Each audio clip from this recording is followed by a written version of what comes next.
Misguided media. Misguided media is the crazy mad ass criminal. You guys were tight. Yes, very tight. I'm sorry for your loss. All right, so I'm like, hey, that shit don't got nothing to do with nobody like inner circle, do it? Like, woo woo. They like, man, it's closer to what you think. I'm like, what? What's up, my friends? It's your boy Misguided Media. Now, as you all know, we've been covering the 60s indictment heavily, Loose Cannon's ongoing case, and the ripple effects this situation is sending through LA street politics and the hip hop culture in all. But today, we gotta talk about something that flew under the radar for a lot of people.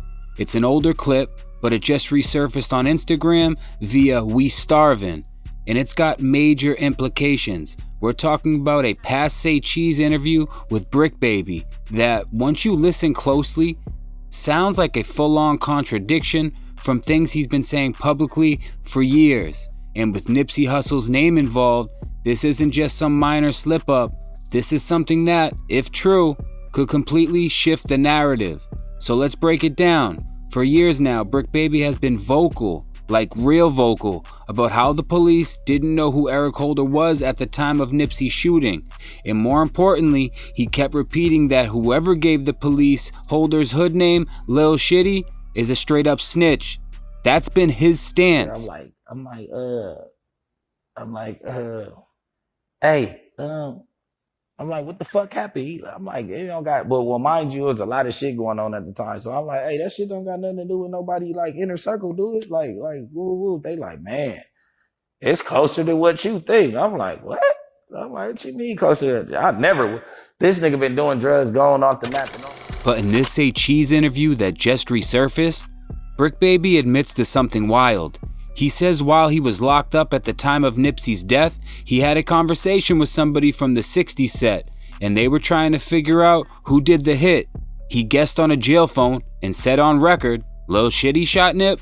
Now I don't know if that's slip out or if it was just a poor judgment in the moment, but that right there is the very definition of what he called snitching. That would have never been what I thought. You get what I'm saying? So the motherfucker like, I'm like, man, he like, I'm finna figure out how to tell it to your bitch, bro. And then I'm gonna get off the phone.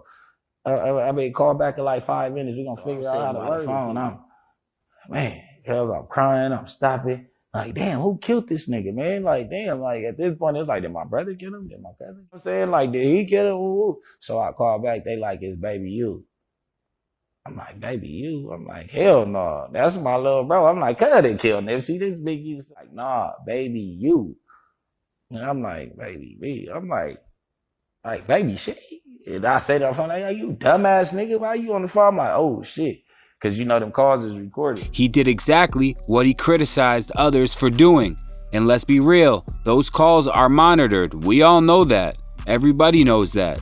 That's why people barely even talk about personal stuff on them, let alone a murder case with national attention. So why take that risk? Why get on that type of call?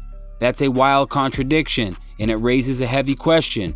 Was Bricc cooperating in some way on the Nipsey case and just trying to cover his tracks later? Or did he just fold under pressure without even realizing it? Either way, it's not a good look when you're the one preaching about staying solid. Look, this isn't about picking sides or throwing dirt. This is about keeping it honest and consistent, especially when it involves a figure like Nipsey Hussle, whose death shook our culture to the core. If we're going to honor Nipsey's legacy, we gotta stop twisting narratives and hold everyone, and I mean everyone, accountable for the roles they may have played in it. You can't play both sides of the street. Wound up being an employee, you know what I mean? Close friend at the beginning of his career.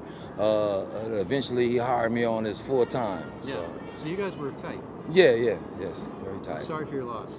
Okay, thank you. Were you there that day? Yes, I was. Were you there when it happened? Yes. Tell me what happened. Guy rolled up. Nipsey's out signing autographs or whatever. Guy rolled up. Local guy. We know who he is and all that stuff. More eyes start to revisit the case, and as talks of reopening the Nipsey investigation continues, don't be surprised if that interview clip starts resurfacing in the courtroom, not just on social media. Stay locked in, hit subscribe, and leave a comment below. What do you think Bricc Baby was really doing on that call? This is Misguided Media, where truth makes people uncomfortable, but we say it anyway. I'll catch y'all on the next one. It's your boy. I'm out.